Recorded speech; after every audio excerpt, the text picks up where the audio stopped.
What is going on, guys? It's Panjno here, and today I'm going to be bringing you guys the Ultimate FPS increase pack for the full release of Rust. Now, I know I've covered performance increases for Rust in the past, but recently Rust has actually left early access, and the full release build of Rust is now released, which comes with added optimizations, other options in which we can enable, and further optimizations within inside of the guides I can bring to you guys. So if any of you guys watching have followed my previous FPS increase guides for Rust, make sure you do stick around for this video and follow the optimizations in this video, as these are the latest and greatest in optimizations in which I can offer you. The main purpose of this video is to ensure that you guys are getting the best performance possible whilst keeping the visual fidelity of the game more than pleasable. This guide should help reduce any stuttering you're having, increase overall frame rate within inside of the game, and increase the overall experience in which you are having. Regardless of what sort of system you're running on, there are tailored configs within inside of this guide to ensure that anyone running on an ultra low end, medium end, or even a high end or an extremely high end system, you're going to be getting the most out of your system and you're going to be getting the best experience possible. And as always, guys, if you guys are happy with the results of this guide, please make sure that you leave a like on this video, as it helps out tremendously, and look around on the channel and feel free to leave any questions, queries, or suggestions down in that comment section down below, as it is always fantastic to hear from you guys. For any of you guys who are frequent followers of my content, I've also included my Patreon link down in the description down below. It is not necessary for you to go and check it out, but it does just help you guys further support me if you wish to do so, to keep me putting more hours into finding fixes, finding research, and putting more hours into providing content for you guys on a more frequent basis. Again, it's not necessary, but for any of you guys who do wish to further support me, you can do so there if you want. And one last thing, guys, if you guys have got any other FPS tips or tricks in which I might have missed in this video, or you found some yourself, please leave them down in that comment section down below, so we can get a good healthy discussion going on, and make sure that you post your results from this video, your before and afters as well, as it is always fantastic to hear. With all that being said and done out of the way, let's get straight on into the video. So starting off, what you guys need to go ahead and do is navigate down into the description down below and find the Rust full release FPS increase pack by myself. It should be a Dropbox link. Simply download it and place it onto your desktop. Now, to open this program, you're either going to need a program called WinRAR or 7-zip. Links down in the description down below. Just simply install one of those programs if you don't already have one. Then right click on the file and hit extract here. When inside of the file, a folder will then open up. You can then go inside of the folder, and inside of here you'll then notice there is a game files folder, optimizations folder, credits.txt, and launch options.txt.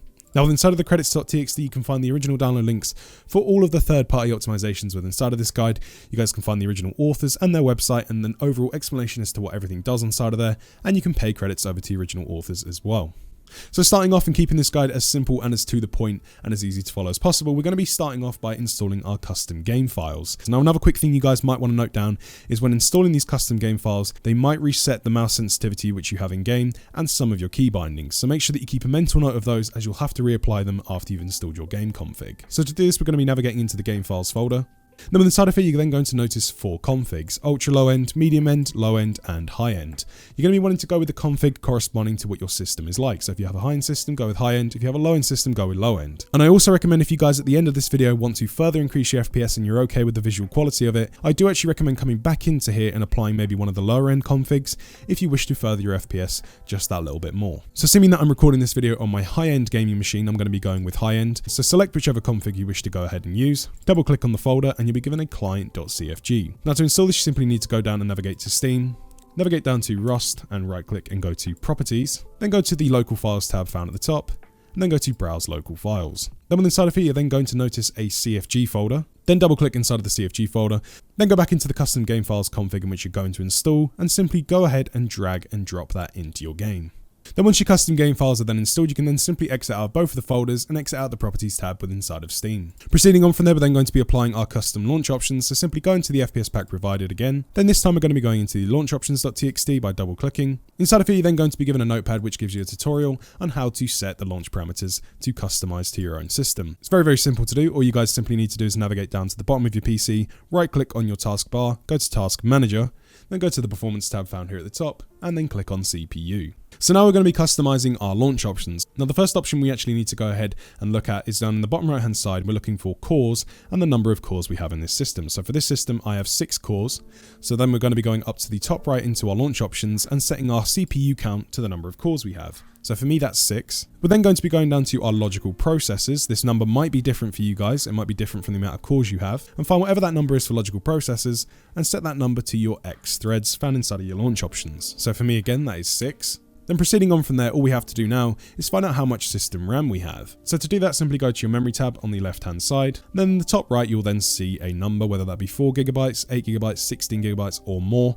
and that is how much RAM your system has. So now going off of how much RAM your system has, I have 16 gigabytes, so I'm going to be going down here to 16 gigabytes, and I'm going to be using 14,000 megabytes, copying that number and placing it over by my max memory.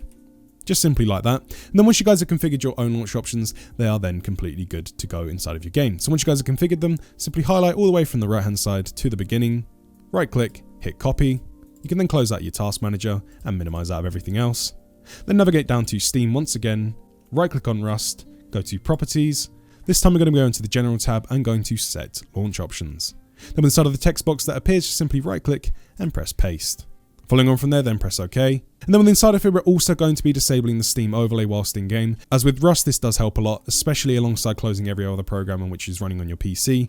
This does help increase performance on not just low-end systems, but high-end systems as well. So to turn this off, simply go over to the Enable Steam Overlay while in game option and press the checkbox until it's unchecked. Proceeding on from there, we're then going to be applying some exe fixes to the game application itself. Very simple and easy to do. Just simply go over to the Local Files tab found at the top, click on Browse Local Files.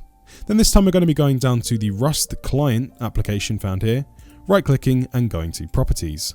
With inside of here, then going to the Compatibility tab, and we're then going to be checking the option for Override High DPI Scaling Behavior Performed By. Now, my other FPS guides and other guides for other games, I also do recommend putting on Disable Full Screen Optimizations, but for Rust, it actually harms performance checking this option, as we only want to be running the Override High DPI Scaling Behavior option. So once that one option has then been checked, simply press Apply and OK. And then repeat the process for the Rust application here, right click, Properties, Compatibility, Override High DPI Scaling Behavior Performed By, Apply, and then press OK. Following on from there, we can then go ahead inside of Rust, boot the game, and actually fine tune our settings a little bit and apply a key binding within inside of the game to also help you increase your FPS. So simply go ahead, boot into Rust, and then you'll be brought to the Rust configuration screen. Assuming that you guys have just installed your custom game files, you can leave the graphics quality to the default option in which is listed there. That's absolutely fine.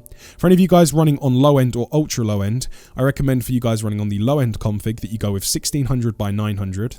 And any of you guys running on the ultra low end, go with 1280 by 720 resolution, as you'll be seeing the best results with those resolutions there. Ultra low end, you want to be going with 1280 by 720. Low end, you want to be going with 1600 by 900. And for anyone else, you want to be sticking with 1920 by 1080 or your native screen resolution, whichever that is. Once that's then selected, simply go ahead and press play. Then once the game boots, we're simply going to be navigating over to the console in the game by pressing F1. And inside of this console, we're going to be typing in a couple of commands, starting with perf space 1 or perf1 and pressing enter. And then inside of here, we're also going to be applying a bind with inside of the game to assign a key for a cleanup tool, which is built into Rust itself to allow you guys to go ahead and clean up any of the excess stuff within inside of the world, which can help increase your FPS, especially on those long playing times. You can find this key binding down in the description down below, and you can just copy and paste the line into here, or you can type it manually and then press enter. And to enter this key binding, you simply need to type in or copy and paste from the description, bind space K space quotation global dot free quotation. Then press enter. And then once you've pressed enter, the bind will then be written to the config. And whenever you guys are experiencing low FPS within the side of the game, or you notice your FPS has dropped a little bit, just simply press K and it will perform a world cleanup. It might stutter for about a millisecond or two, and then you should be back to seeing a better FPS.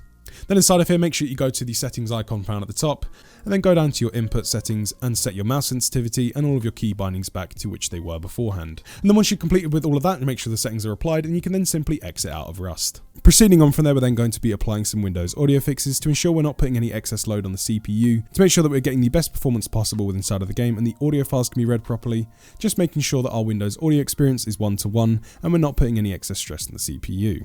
To do this, it's very simple. Just simply navigate down to your speaker icon in the bottom right hand side, right click and go to playback devices. Then on this side of here, you then need to navigate and locate your speaker location. This is very easy to do. Just simply navigate down to the speakers with the green tick next to it, and you should be seeing the audio levels of this video on the right hand side here bouncing up and down. Once you've then located the speaker output for your PC, simply go ahead and right click onto it, go to properties, and we're then ready to start tinkering around with some options. And also a quick heads up, some of you guys applying these fixes might actually notice that your sound actually cuts out once you apply them. Don't worry, don't panic, it's absolutely fine. What you might simply have to go ahead and do is actually close out of your browser, opening your browser back up and coming back to this video, as sometimes when tinkering around with sound options within inside of Windows, it can just cause a slight bug and require any programs you have open to just simply be restarted. So if that does happen, don't panic, just simply restart your browser. Proceeding on from there, we're then going to be going ahead to the Enhancements tab found here at the top, and we're going to be then checking the Disable All Sound Effects tab found here on the left hand side. Once Disable All Sound Effects has then been checked, go ahead to the bottom right hand side and press the Apply button. Following on from there, we're then going to be going up to the Advanced tab found here at the top, and we're then going to be going to the Default Format tab, then going down to the drop-down menu, and then we're then going to be scrolling all the way to the top to 16-bit 44,100 Hz CD quality, and selecting that option there. Once that's then been set, simply go down to the bottom right, hit Apply, and then hit OK, and then OK. Following on from that step, we're actually going to be enabling a secret gaming mode within inside of Windows, which should help boost performance across the board, not just for Rust, but pretty much any game that you play. So to enable this, it's very simple. Just simply go into the bottom left-hand side and type in run, then press enter. Then within inside of the text box which opens up, simply type in regedit, and then press OK. You'll then notice that the registry editor for Windows has now opened up. Now this part of the tutorial might look a little bit confusing, but just simply listen to what I'm saying and follow the on-screen guide and you can't go wrong. So simply go and navigate down to the HKey_local machine folder by double clicking. Then following on from there, we're then going to be going into software. Then proceeding to scroll all the way down until we find the Microsoft folder, double clicking on that. Then proceeding all the way down and inside of that folder, all the way down to a folder called Windows NT. Double click on the folder, then go into current version by double clicking. Then scrolling down until you find a folder called multimedia. Double click on that folder once again, and then go to system profile by clicking on it once. And then on the right hand side, we're actually going to be enabling a new key within inside of here. So simply go over to the right hand side, right click, select new, and this time we're going to be enabling a D word 32-bit value. And then inside of here, we're then going to be naming this key system responsiveness. Just like so. You can actually navigate down into the description down below and copy and paste this if you wish to do so. In case you're worried about misspelling it or anything, just simply go ahead and copy and paste that, then press enter. Then within inside of that key we just created, double click and set the value data to 0, and then set the base to hexadecimal and press OK. Following on from there, we're then going to be going into the system profile folder by double clicking, going into tasks, and then going down to the games folder by double clicking once again. Then within inside of here, we're then going to be tweaking a couple of these keys. So to start off, we're going to be going down to the priority key, double clicking and setting the value data within inside of priority to 6, pressing OK. Then following on from that, we're then going to go into the GPU priority, double clicking and setting the value data to 8, pressing OK. And then last but not least, we're going to be then going down to the scheduling category, double clicking and then setting the value data within inside of here. It's usually set to medium by default. We're actually going to be setting this to high, which is HIGH. And then press OK. And just like that, you've actually gone ahead and enabled gaming prioritization within inside of Windows. You can then simply exit out of the registry editor.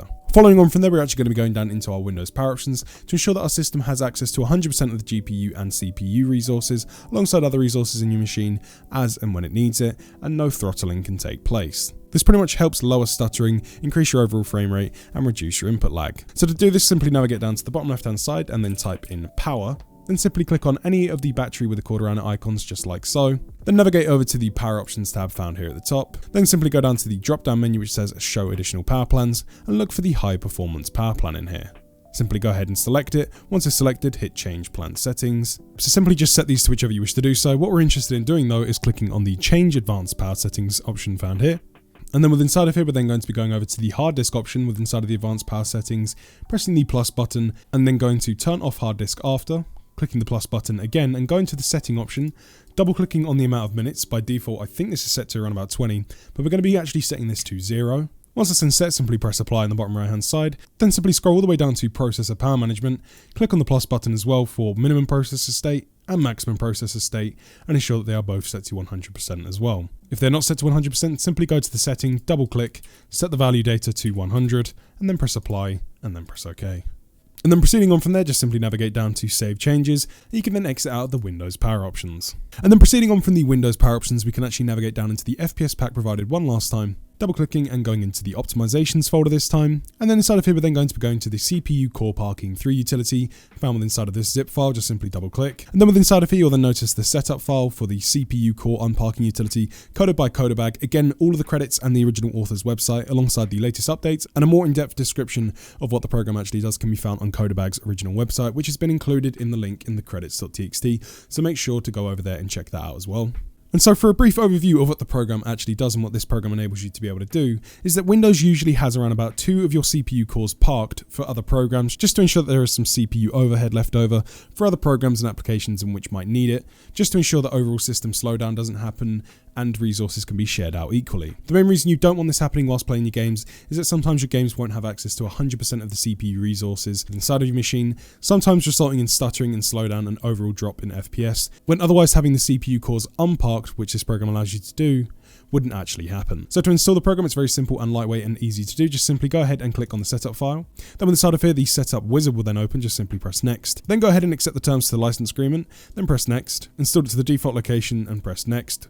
And then press the install button. Once the program is then installed, ensure that the launch CPU core parking through.exe is then ticked here at the bottom, and then press finish. And then once the program boots up, it should look very similar to this, although some of your options with inside of here will not be matching mine yet, as mine has already been changed. So what you guys need to do with inside of this program, you only have to change 3 things, and it's very fast and simple to do.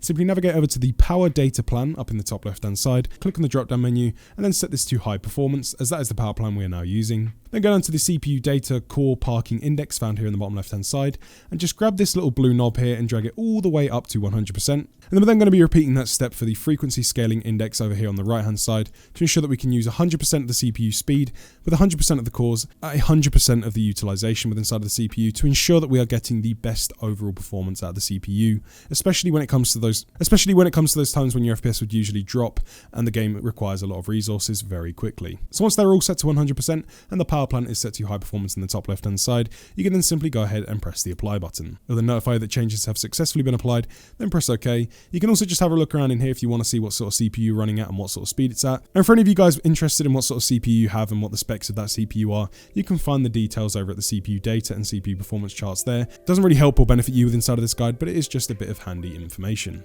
Once you're then done inside of the program, simply navigate down to the close button and close out. And proceeding on from there, for any of you guys who actually run Discord whilst playing Rust, whether it be to talk to people or communicate via text or whatever it is you might be doing, if Discord is often running whilst you're playing Rust, even if it's your primary voice communication service, simply navigate down to Discord and open it up. And then once we're inside of Discord, what we can actually go ahead and do is actually further optimize Discord to ensure that it's not using as many of your CPU resources and RAM resources to ensure that you're getting a much better experience with inside of the game, and Discord going to user settings. Then on the side of here, we're then going to be looking on the left hand side for the appearance tab, clicking on appearance. And then once you're inside of the appearance tab, simply navigate all the way down to the bottom, and you'll then find a tab inside of the advanced tab called hardware acceleration. We're actually going to be going over and flicking that switch to the off position. It will then notify you that a change will be required and you have to restart. That's okay, just simply press the OK button. And then Discord will restart and the hardware acceleration within inside of Discord will then be disabled. And proceeding on from that step, what we can actually go ahead and do is perform some advanced system maintenance to ensure that we can actually declutter our systems, ensure that our hard drives and SSDs are running to the best of their ability, whilst clearing out a lot of file space, and just ensuring that our storage devices, whether it be the ones with Rust on or the operating system themselves, are running to the best of their ability. This should help overall frame rates, reduce any stuttering you might be experiencing in games, and can sometimes increase FPS as well. So to start off, what we're going to be doing is navigating down to the bottom left hand side, and then within inside of here, we're then going to be typing in %appdata%, and then pressing enter. Then on the side of here, we're then going to be navigating up to the top hand side and clicking on the app data folder, then going into local.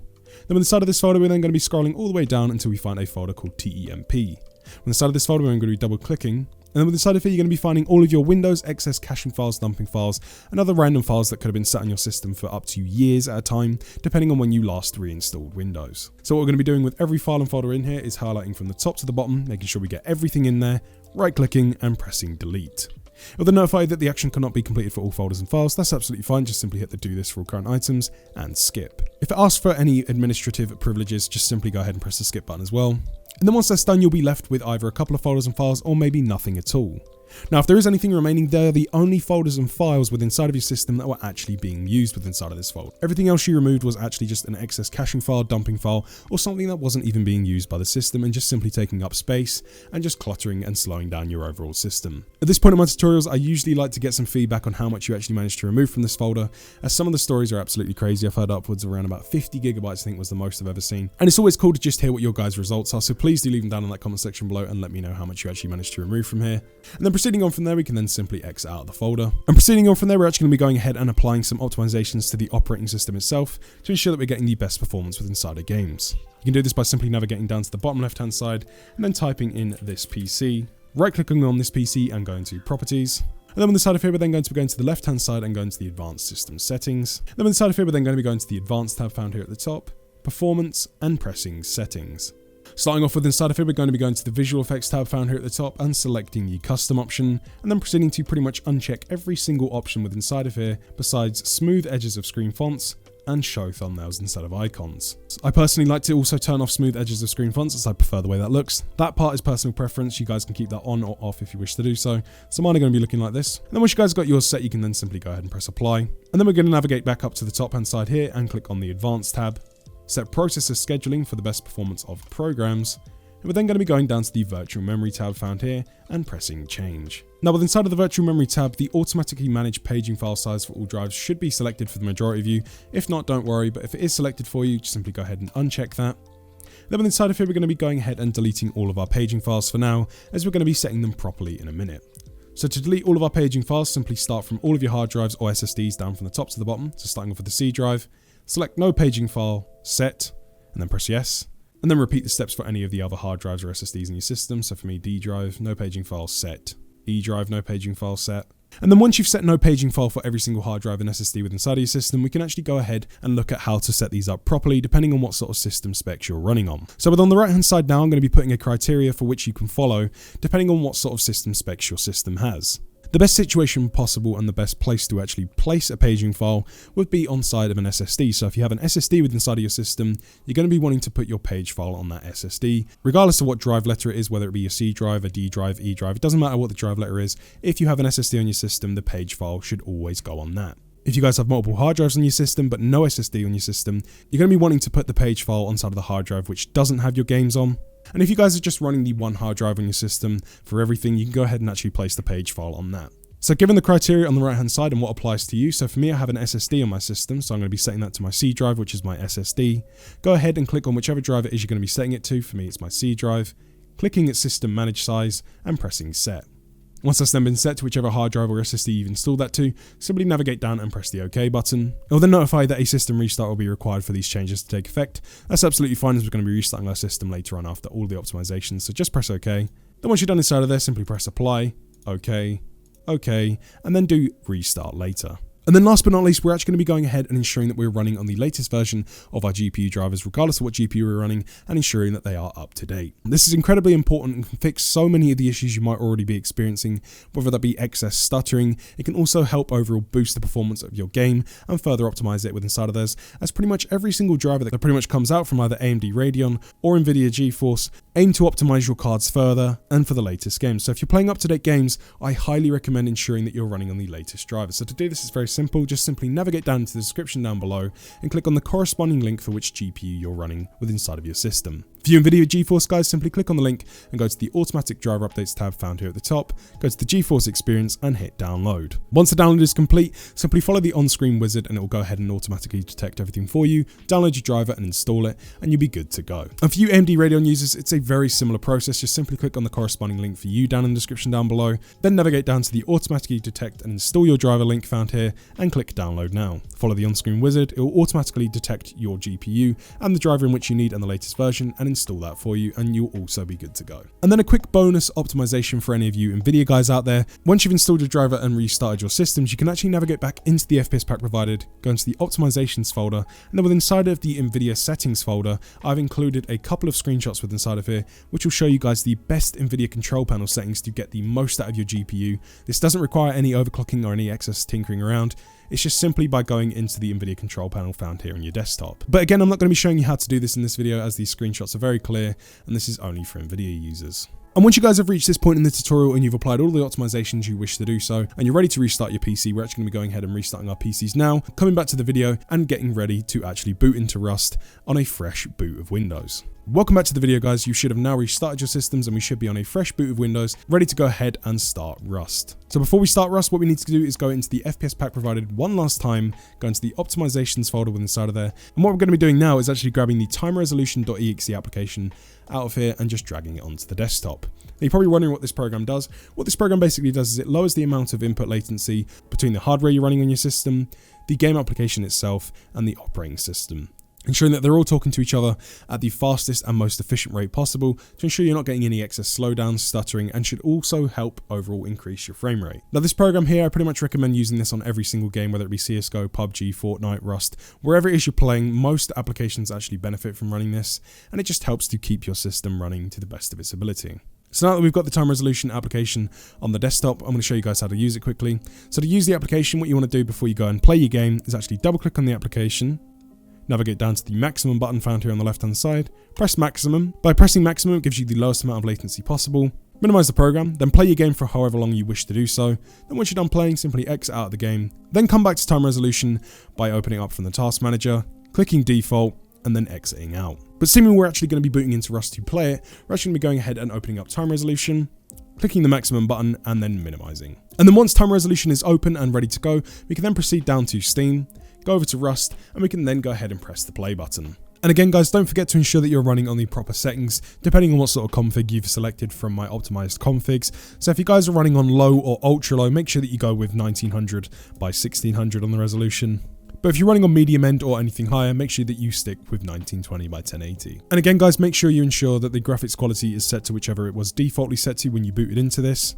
Although you can go lower if you wish to do so, and you will see FPS benefits from that. And then proceeding on from there, all there is left to do is simply go ahead and press play. And there you guys have it, the much requested and anticipated Ultimate FPS guide for the full release of Rust. Again, this is further optimized for the latest updates with inside of Rust, especially those now that the game is out of early access. If you guys have any other FPS tips or tricks, results, feedback, or anything like that, questions or queries, please do leave them down in that comment section below, as getting feedback from you guys and hearing what you guys have to say is always fantastic, and I love to get to hear from you. If you guys want to go ahead and suggest any other tutorials or FPS guides or anything in general, please do leave that down in the comment section down below, even if it's just an updated guide. If you guys are happy with the results of this video, please do make sure you share it around with any friends, teammates, family, or anyone on Steam that might benefit from these fixes. And also go ahead and press that like button if you guys are happy with the results. And if you guys would be so kind to press that subscription button and the bell button to be ensured that you're notified every single time the moment I go ahead and release a new video, that'd be deeply appreciated as well. For any of you guys who wish to further support the channel and might have been following my content for a long time now, you can also go and further support me on Patreon if you wish to do so. Again, I must stress though that that is not a necessity. I don't need you guys to go there. I won't be starving without it, but it will just help stabilize my income and help me put more hours into this, putting out more frequent content for you guys and just furthering the whole experience of this channel. So like always guys, thank you very much for watching this video. I have been Panjno, and I am out.